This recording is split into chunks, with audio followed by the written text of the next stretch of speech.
Morning. Morning, sir. How are you? Um, Yesterday was a very challenging day. There was of copious amounts of drinking and alcohol consumption. Yeah, one of those. Well, it was our neighbors 2 doors down. Their girl just turned 10. Yeah. So it was an all-out birthday in the street. Okay. And there's everything for the kids, and then there's one cooler for the parents. Yeah. Let's say I made one too many approaches to that. Or one approach and you never left it. Well, or that. That's The good. history is fuzzy on that. What's that? History is fuzzy on that. Yeah, I guess so. Well, we all need one of those days every now and then. Yeah, if it was only one, yeah. Sorry, what I meant to say is yes, absolutely. How was your day? Oh, and do you know what? Sorry, before you answer that, the terrible thing is this was never planned. This was supposed to be kid's birthday, and I wasn't even supposed to be in attendance, so I had my afternoon. But that's the best kind, though. Spontaneous. Spontaneous. Apparently, this was pre-planned. I think we're all chomping at the bit to do something that's normal too, right? That is true. Been cooped up. Like I got my two brother-in-laws and my father-in-law coming over on Sunday morning for Father's Day. Cool. To hang out in the backyard. I set up my driving range net. I'm gonna have my little putting green mat, and we're gonna pretend to play golf. But it's like it'll be the first time that the four of us have like had any really social interaction in a year and a half. So it's a little crazy. No, today I don't know. Or yesterday was busy. Today I've got my call with Jamie at 10 o'clock. My one-on-one coaching that was like my freebie. That's part of the program, though, right? Yeah. Well, that was my early bird special. Signing up early, I got 1 hour coaching, one-on-one coaching. So it's funny because I was like, I've been super excited about that, and then I don't know. This week, this is crazy to say, but this whole issue I've had with Swiss Chalet has like drained me emotionally. Like I'm just really, yeah. That had that big of an effect on you, eh? Yeah. Well, I've been trying to figure out why. I mean, I think there's a lot of things going on, but like I still haven't heard back. The last I had a conversation with supposedly she was the franchisee, but she said that there's another guy who's the owner because she refused to. She said it doesn't make business sense to give me a full refund. So I said, I want to talk to her boss. And she said, well, he's the owner. He's just going to tell you the same thing. I said, well, that's fine. Then I'll talk to his boss. And she goes, well, he doesn't have the boss. He's the owner, or he's the franchisee. I said, well, then I'll talk to the franchisor. Anyway, he hasn't called me, and I phoned yesterday. He wasn't around. So I wrote a 2-page letter that I'm sending to their senior people on their website, outlining basically like, you will never see another penny of my money after 25-year loyal relationship as a customer, and this is how I've been treated. So I'm just shocked. It's often bitter as well, because this is one of those situations when you kind of look at yourself in the mirror and you think, am I crazy? Yeah, well, I think I'm overreacting, obviously, clearly, but I think the reason is like this.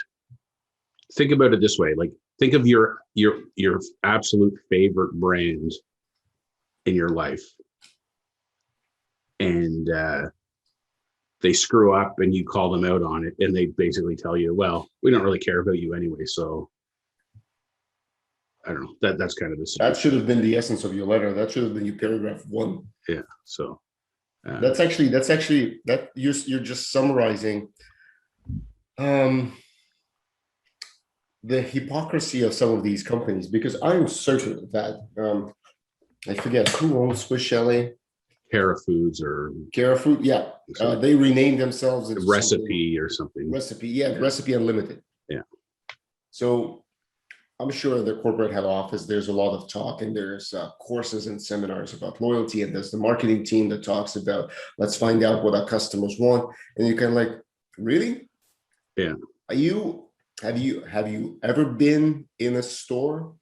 And how would you, like, why won't you tell your staff that it's okay to resolve the situation in a particular way? Because lifetime value of a customer, such as yourself, was high and then dipped to zero. Yeah. Well, I've estimated that I've personally visited Swiss Chalet or eaten there 1,400 times in the last 25 years. But anyway, I think part of the why it's such a I mean, for what I just said about it, literally has been like my go-to favorite place. But also, I think because I'm in my own business, we're struggling so much to find customers that it's like the contrast of them pissing away like a customer it's so irritating to me. I don't know, it's just really cutting to the core of things. I don't know, I don't know, it's just. Greg, you know what, you should write a LinkedIn article about this. Mm-hmm. Just kind of an outline of your perspective. Yeah. And this is what happened, and this is what you're trying to do, and contrast it with what you and I are trying to do. Yeah. I think that would be one, very powerful. Two, you can tag Swiss Chalet on a social channel. Yeah. And that's fucking embarrassing for them. Yeah. And it's not to be a dick, but it's just, you're right. When I talked to her, I even told her, like, I don't even care about the money.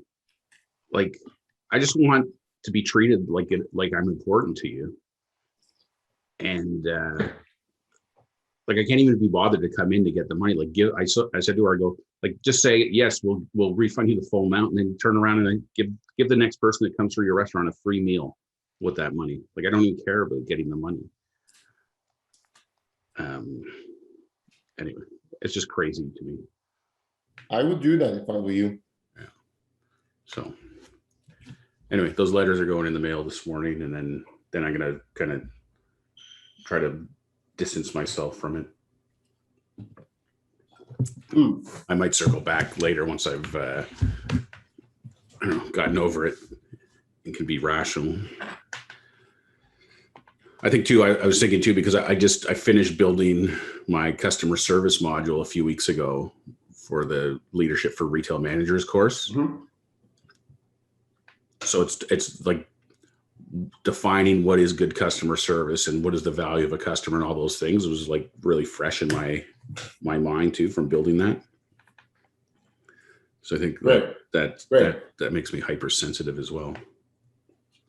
You definitely need to do a LinkedIn post, and then link that video onto it. Yeah. Dude, that's publicity. Yeah. Yeah.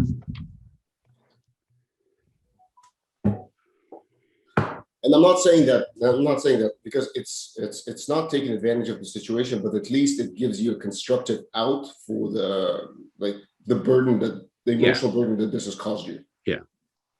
Yeah. For sure. I will do that. So I talked to Amy yesterday morning. Okay. She's up at their cottage cleaning up and stuff, but anyway, we had a decent chat. What she thinks she wants to do next is put together something to put on Pinterest. So she's committed to doing something by the end of next week. Okay. For us. So it's funny because it was the conversation was pleasant and stuff at the beginning. I phoned and I was joking. I said, there's good news and bad news. I said, we're on our way to getting 1 million customers. The bad news is we have 999,998 to go. She said she had 58 or 53 clicks on on the link, I think she said. That's it. and yeah, so her hypothesis is that she thinks this is a little too old for her crowd, so it's not quite Too old? like the age range, like who it's, because a lot of her audience is first time parents who are in their pregnancy journey. So they don't even have, they're on their way to having the baby. They don't quite have the baby yet. Okay. So they're wrapped up in in the pregnancy kind of stuff, preparing versus coping, if that makes sense. So it does. Yeah. Yeah. It's just. So in hindsight, it's we're like one segment off the target zone, I guess. But anyway, so she's going to do that. I called Joanne a couple times, didn't get a hold of her. She texted me this morning apologizing for missing my calls and to call her today. So I told her I'd call her this afternoon. So I'm going to see what we can do with her between mailing lists, website, and in-store stuff. I mean, she said she's in when I said told her about the affiliate program. So I'll figure out today what that means more specifically. And we didn't sell it. As far as I know, we didn't sell anything yesterday. So my prediction of selling two came crashing down. I was actually very disappointed. I was hoping that you turned out to be in one of those prophets who just you proclaim something. I was trying to will it into existence. Yeah. Has there been any traffic on the website? I've been looking in the first part of the day. There was none, but let's take a look. I figured out what was causing my problem yesterday. Oh, yeah. I have way too many Google accounts. Oh. Oh boy, let's take a look. Oh no, fuck. Ugh.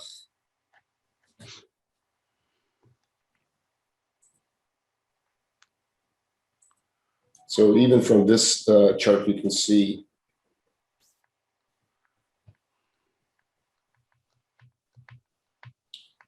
so let's isolate yesterday.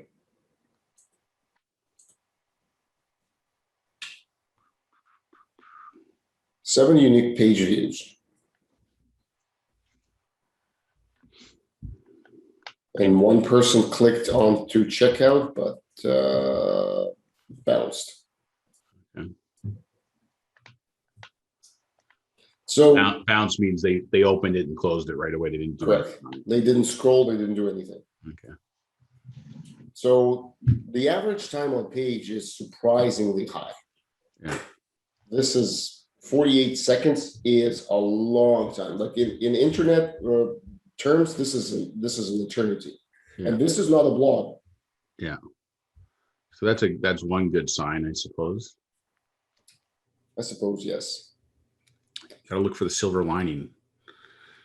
You always do, man. You always do. The positivity in you is. It's funny. You have such a. I'm just gonna stop sharing for a second. You have such a demeanor when I don't know when you're really ecstatic and happy. Yeah. And at the same time, I don't know when you're really sad and burdened by that stupid Swiss chalet story. Yeah. My emotional graph is very straight. Yeah. So in that sense, you're just like when you play ping pong, it's Greg the Wall Fisher. That's right. Wall doesn't have any emotions. It's just the wall. Yeah. But my daughter says that like I'm very even keel, and then all of a sudden I'll snap, and they don't know when it's coming. The funniest example of that, I was helping her, this is a few years ago, with homework or something. And we had a shitty old computer, and it was like so slow, and I was just getting so frustrated, it kept hanging and whatever. Yeah. And then the printer wouldn't connect. I don't know. And I just got mad. I'm like, come on. And I just punched the keyboard, and keys went flying up in the air off the keyboard. And she was just like, oh my God. He's like, He's like, I'd never seen you that mad, but it was just like, I think I was having a frustrating time before I was helping her. And then it just, you know how frustrating technology can be when it's oh, you do not have to tell me. Yeah. So Oh, when I worked at Loblaws and we amalgamated all the banners into Ontario merchandising, and every day the place was like on fire, like just nothing was going well. People were like crying, screaming, and there I was, just even keel. Like Joanne, who's my friend, like we only worked together during that period of time for like 3 or 4 months, and we've been friends now for 13 years. yeah. But I remember going for a walk outside the building with her and our other manager, and they were like, "Have you ever even like gotten angry? Like you're so even keeled." Like they come to see me, right? Like, "Oh my God, this is scanning wrong. This is wrong. The ad is wrong." And I just like, okay, yeah, okay. Give me the information. Okay, what are our options? Okay, here's what we're gonna do. And they'd be like, "How can you be so calm?" I'm like, "Well, I don't know. Like that's just my demeanor." Like it was literally a tire fire around us, and I'm just like, yeah, okay. You're a picture poster child for when people talk about their colleagues going postal. Yeah, I guess so. We I used to have dreams. We never expected it from Greg. I used to have dreams of being in like an ad meeting and like punching the president in the face and stuff. I think a lot of people have been there. Yeah. It's interesting. Remind me to tell you one peculiar piece of news. It's actually very interesting how because the workplace demands that we behave in a certain way. Yeah. It creates that unnecessary, almost like a veil that you have to drape over all of your emotions and feelings. Yeah. And so once that fails to contain it, it's just all hell breaks loose. Yeah. This is one of the biggest reasons I would imagine that people feel dissatisfied, is because if they are dissatisfied, there's really no outlet. All of that bullshit. Oh yeah, my door is always open. Come talk to me. Yeah, whatever. Yeah. We all know how that ends. Yeah. Oh, this person's complaining. We need to take a look at making sure that they don't spread the virus. We need to get rid of them. Yeah. Yeah, pretty well. I mean, yeah. Essentially, that's what all of those combination of things actually mean. What's funny that my calm demeanor actually worked against me quite often at senior levels, because it was interpreted as a lack of passion for. I can see that for what I'm doing. And yeah, I can see that. So I mean, I can see that. But I don't know how you like. What would you do with that? Because what would you do with that? Like, I mean, that's you. Yeah.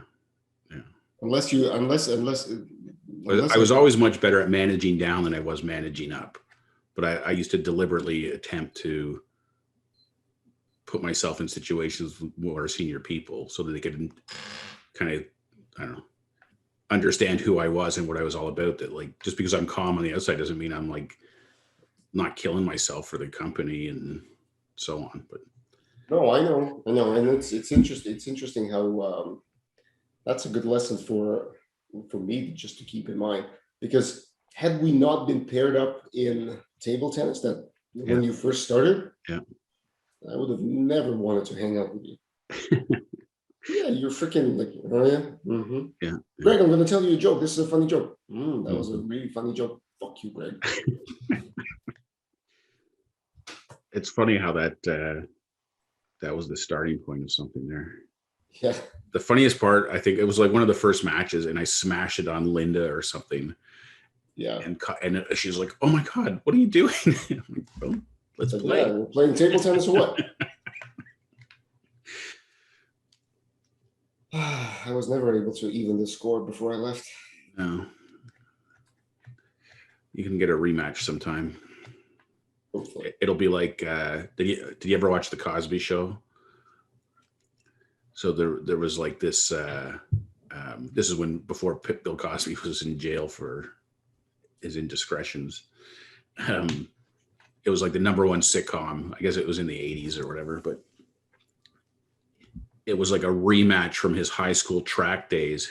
So he's like this old man with like 5 kids or something, and he's up against another old man, and they show up at the track to have a showdown because it's like this lifelong grudge of like, back in the day. Yeah. He the other guy thinks he jumped the start and didn't get caught, and that's why he lost. So now it's like the ultimate rematch, and they're like 50 years old.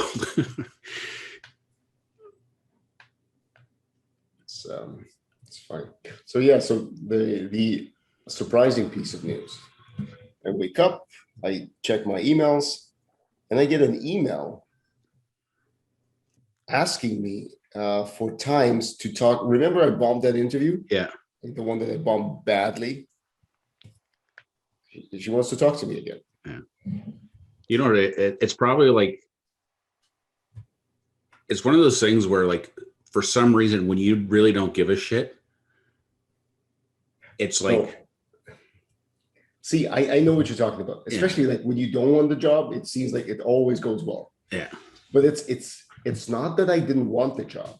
Yeah. It's just, I was like terrible. Yeah. If I'm telling you, I know that I was terrible because in the moment I could see myself looking you're having the out of body and shaking my head saying, dude, I'm just gonna turn off the camera and we're done here. Like I was not able to listen to me talk. Yeah. So this was this bad. So I actually, I mean, I'm probably gonna open up with that saying like, why?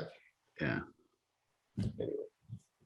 Maybe they thought, but I don't know I don't know what's there to talk about because I'm not. Wow, this guy's so eccentric. He's so like off the wall. He didn't even answer my questions, but it was like just fascinating. Yeah. But she's like I will. She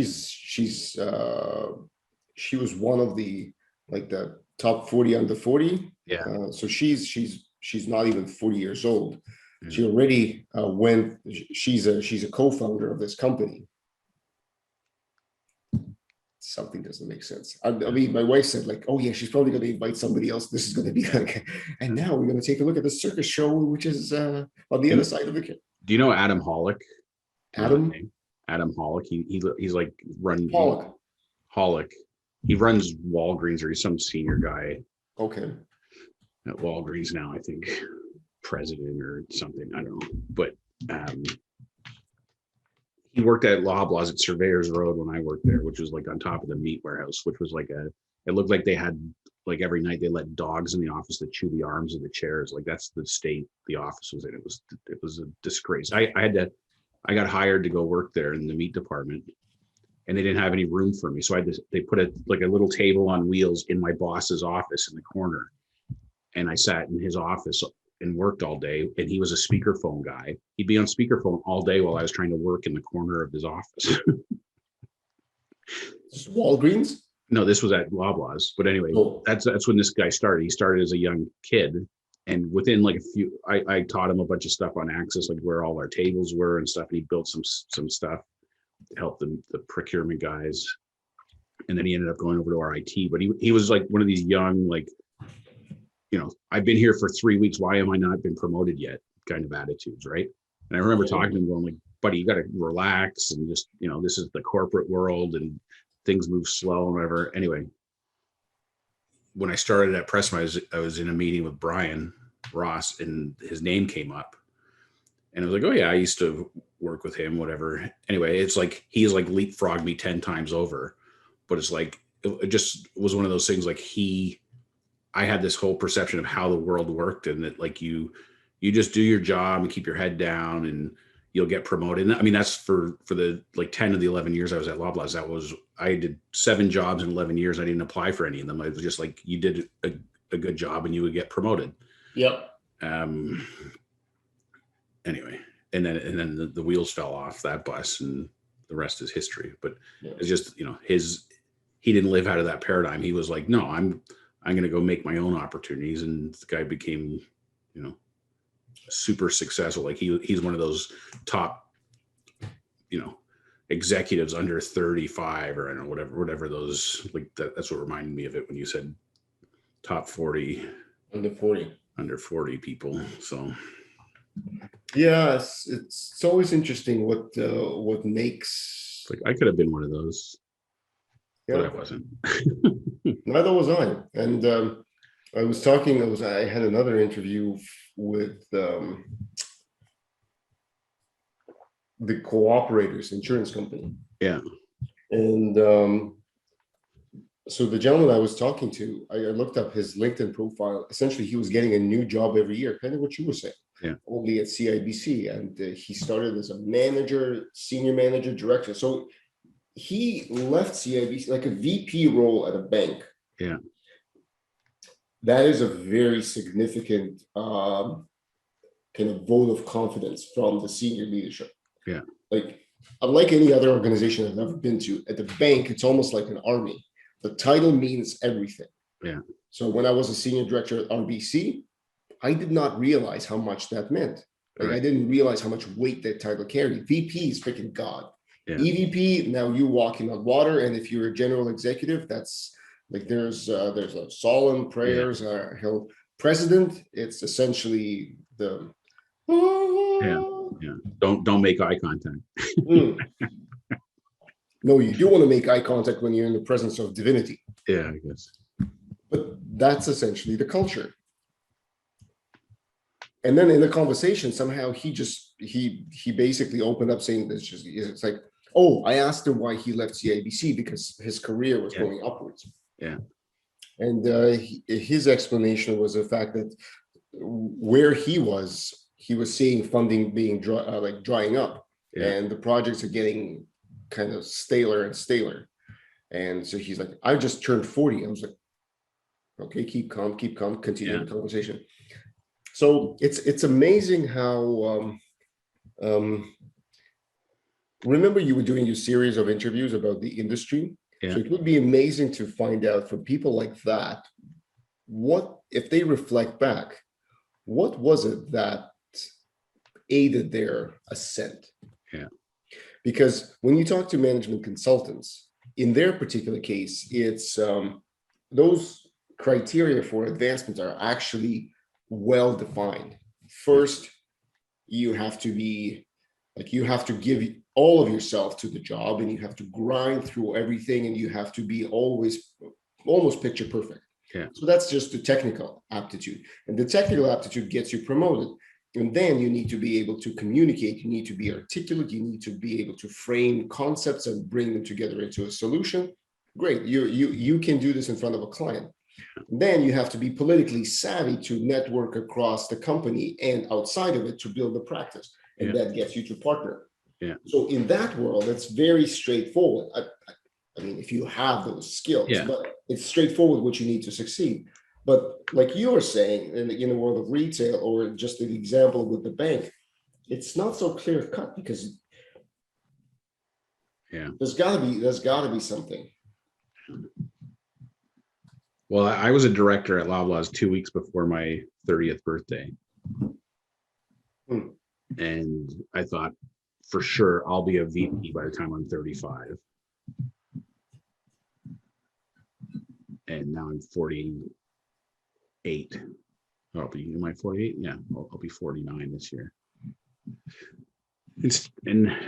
Well, I'm whatever I would call myself now. Yeah. Today I'm the VP of marketing. But I don't know. When Loblaws went through a whole bunch of changes, it was like all kinds of people that, I don't know, they were nice people and stuff, but I thought I worked circles around them, and they were all getting handed VP jobs like they were winning them in cereal boxes, right? Like, it was kind of bizarre. It's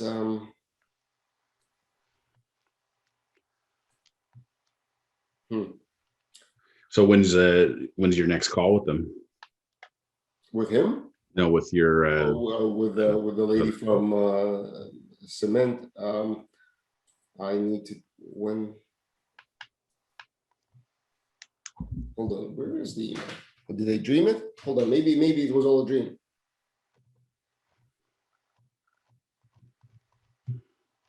Mhm. No, it wasn't. Okay.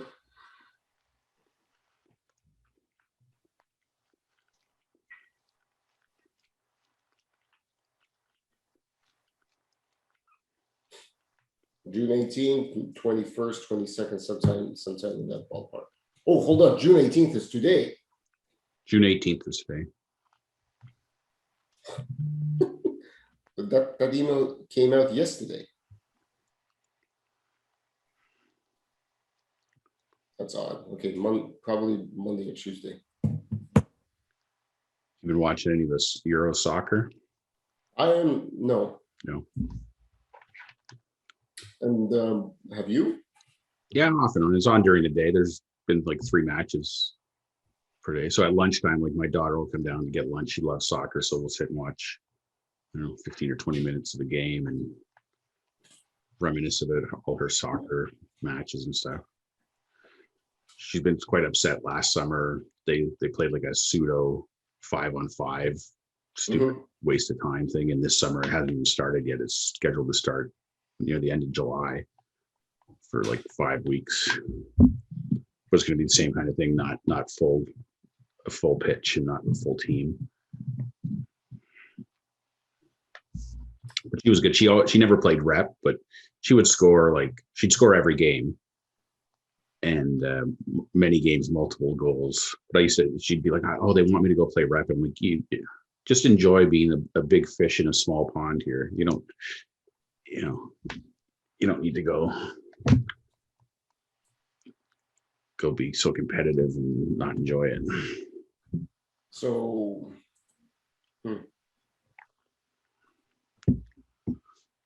And that was selfish of me in a lot of ways, because it was just, I didn't want to have to be going to friggin' soccer practices and games like 5 times a week. yeah, it feels like it was selfish of you. Well, anyway, much of what we do is, I suppose. Pretty much everything we do. So what else did I do yesterday? Oh yeah, I thought, I'm going to do my Thursday thought. I'm just going to take clips from my presentations that I did the last 3 weeks and string them together. And then I thought, oh, well, shit, I got to put the captions on here. And then the captions took me forever so that whole process is just so painful. I did a transcription. I played it and used the Google Meet transcript tool, whatever, which was pretty good. But I'd say, I don't know what the number is, but it's like maybe 80% accurate. So it's, it helps, but it doesn't really help that much. I think I'm gonna try Otter AI, because I've heard that tool is much better. Do you find that this whole I sense it in your voice, and I sense it in my voice too, that this whole month and this whole launch almost felt like a kick in the nuts for whatever reason? I know I shouldn't be feeling that. Yeah. And you're always, well, I don't know about the whole month. This week has yes. I mean the fallout after the 30 days of building it was like some of the most fun I've had in a long time.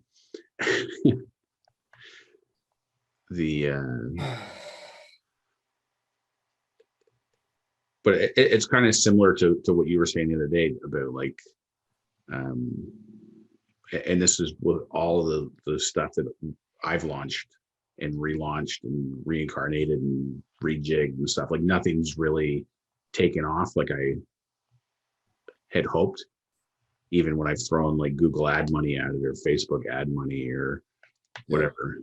But I think it's, there's a couple of things that I'm hoping in my call with Jamie can give me some wisdom from his experiences.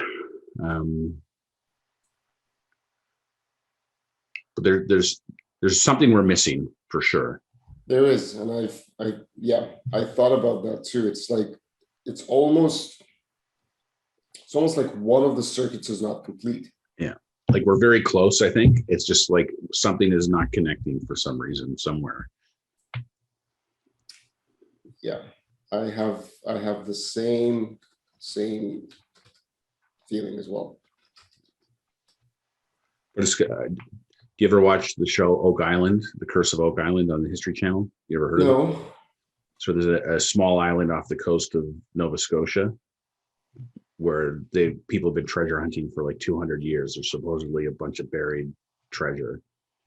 And there's two brothers out of Michigan who bought most of the island, and they've been spent 10 years looking for this treasure. And a lot of what they do, their background is in I guess mining, like drilling. So they have these little drill rigs there, and it's looking for a needle in a haystack, literally, but with like a 6-inch drill pipe. Drill down into the ground 200 feet. Oh shit, nothing. Move the drill over 2 feet. Okay, try here. Oh look, we found some wood. There must be something here. Okay, whatever. But they've drilled like thousands of holes. They then bring in all this machinery, and they drill like 5-foot diameter holes and don't find anything. And they don't even know for sure if there's anything even there. But like these guys have literally spent millions of dollars. My wife and I went there after I left Preston that September. We went to Halifax on a trip for the weekend, specifically to go do a tour of that island. But that's what I feel like we're on. We're doing our drill program where we're just drilling holes and, is this hole in the right place? Nope. Okay, let's move over and drill the next hole and see what happens.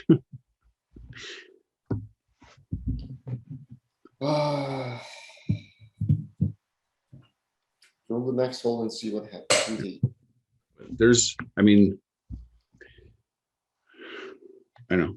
So are you, I'm still game for the next couple of weeks if we want to try some ads. I know you based on the conversion rates that we were having, you were like, the ads don't really make sense.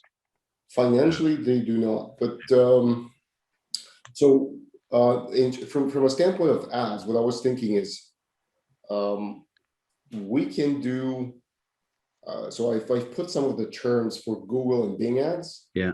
So I'm game putting $100 towards each for a week and seeing just how much traffic it drives. Yeah. I've also been reading up on. I've been getting this annoying pop-up in Facebook, like across the web. So somebody's retargeting me about eliminating bot clicks. Right. Some service. So I started reading up on that, and turns out that it is in fact. Remember how you once said that it almost feels like Facebook throws you a bone because somebody signs up, so it kind of feels like there's some action going on. Yeah. Well, apparently, I don't know who pays for this, but apparently there are a lot of bots that click on your ads. Yeah. And I'm not certain what the purpose of that is. So it didn't elaborate, but there is a lot of it's so they can sell you how to get rid of bots courses. Perhaps. Well, that would make perfect sense. That would make perfect sense. But there is a lot of fraud in terms of you're getting clicks and you're paying for them. Yeah. But you're not. Legit. There's no human being behind those clicks. Yeah. Sometimes what happens, from what I understand in some of the articles, and this is mostly targeted at bigger companies, this is competitive pressure. Yeah. In other words, when you're trying to reduce competition in a particular keyword, you buy this. It's what would you call it? It's not even fraud, but it's like cyber warfare. Well, essentially, yeah. So essentially, you buy the services of a bot farm that goes in and clicks on those ads, driving up the cost of the ad campaign, but never converting. Yeah. So then the company that does the analysis, that when they review their results with the media agency, they're like, oh man, this keyword sucks. You get so many clicks and jack shit in terms of conversions. Strip it out. They strip it out. You go in and you do whatever you need to do with that keyword. Yeah. But that's kind of the worst situation. Because that's unethical, and This So is kind of I used to suggest in grocery, when a competitor opened up and did hot specials, is your strategy to combat them is to send all your staff over there to buy all their specials, and then bring the inventory back to your store and resell it. yeah. But just drain all their inventory from them at a loss. But that wasn't ethical either, so never happened. Our specialists used to get in shit because we opened a Value Mart store in Waterloo. Yeah. And they got a 2 pallets of printers, like inkjet printers, and they were selling them for like $50 or something, like giving them away as a traffic driver. Well, all in the a Value Mart, yeah, printers. yeah, I know it doesn't make any sense, but it's because you have this big general merchandise arm of the company that gets like these deals. So they're like, oh, we're going to take advantage of this deal for this crazy store opening special. Well, if the store got 50 printers, like 40 of them were bought by staff that were like store setup people. Yeah. Because they're like, oh, I can get this printer for my home office for dirt cheap. It's like, the store owner's like, all the printers are gone and it didn't go to one customer. and it was like at a 10 or 20% loss. And then all the setup people expensed it. It was like all around. So then there became rules in place for what they could and couldn't buy when they were doing store openings. Anyway, it was funny. That's terrible. Unintended consequences. So when do you want to circle back that on Monday? Monday will be our ad planning session. Yeah, let's do it. Let's do it Monday, because I feel like I'm not going to be in any shape or form productive. And I'm finding excuses not to be productive. It's the worst. This is the worst of me, that like when I kind of look at like impartially on what I do. Yeah. Is this it's like a decompression phase. I need to get it out of my system. Yeah. And then kind of inhale. Okay, let's go. Yeah. Because I'm not even sure why. Yeah, I guess it's what you said. It's the expectations. It's the expectations of. I don't know. Yeah. I do not know. Well, it's the anticipation of, if everything went the way we wanted it to, and the doors it opens and the things it allows you to continue doing, and it's this upward trajectory of, yes, living the dream.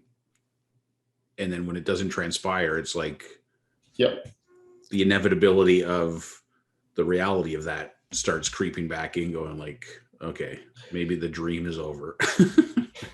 It's just, it's unfortunate, because you and I have, over the past 7 months, we've lived through that in different like levels of excitement. I mean, I remember my beta testing when nothing panned out. Yeah. Like at the end of it, remember, I was ready for the fact that it's not going to pan out, just the way engagement was. Yeah. So it's just, once you've done. Yeah, I've had many lows, like just can't sell things. Then I'm like, okay, well, I'll give it away. Can't give it away. Okay. Oh, look, I sold some stuff. Okay. Oh, they're not using it. Okay. I just got to get them to use it. And then I'll get like, the snowball effect. Yep. Can't get them to even use it. Okay. What's next? But it's what we talked about yesterday, like the relentless pursuit of the objective. So just got to keep plugging away and trying different tactics. Yeah. Well, I'm actually going to hold on. I need to set my calendar for, let's take a look. So where were we? We were 14th, correct? Let's see, month. So on the 11th, so we need to go to Oh, come on. This is August. Oh, fuck. So July.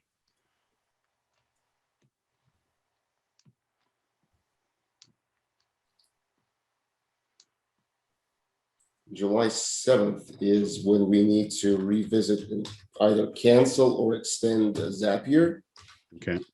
and Glide. Yeah. Well, I think Because technically we can get away with free versions on the volumes that we have right now. yeah. The next couple of weeks, like targeting this July 4th military family kind of idea. Yep. I don't know. We'll see. It's on the surface, it seems like a really good idea and a really good target audience. Mm-hmm. So we'll see if we can leverage that. Definitely. Well, yeah, on that date, on the 7th, then we should have a sobering, realistic conversation about the next month.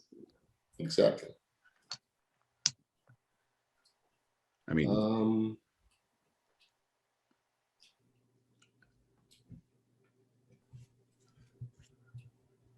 if you ask me right now, like I'm game for, I don't know, at least a few months of dabbling.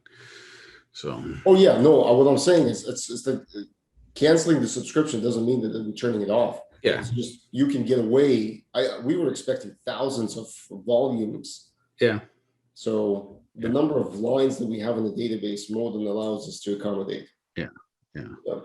By the way, I'm scheduled to go camping from Sunday, Monday, and coming back on Tuesday afternoon. Oh, next week? Yeah, next week. So I don't know if I will, because looking at the weather forecast right now, it's not looking great. Yeah. When you have to decide? Well, I'm thinking that I'm going to drive up there on Sunday. Yeah. And we'll see how that goes. Yeah. The weather is so unpredictable. You can't. It is. It's just the Monday. The Monday has a very high percentage and a lot of rain, a lot of rain. Yeah.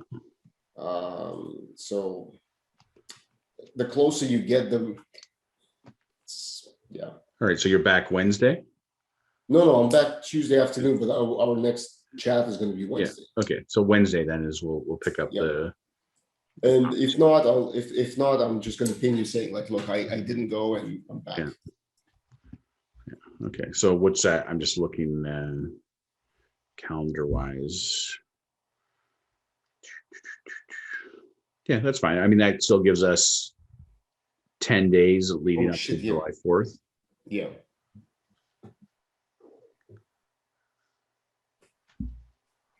I give up. I don't know what's happening with this camera. Is it the bald head? Like what is it? You should ask for a new camera for Father's Day.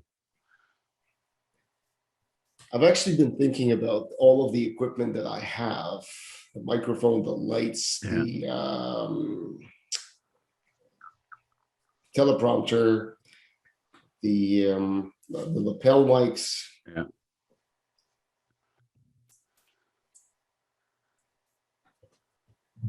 Makes me sad a bit.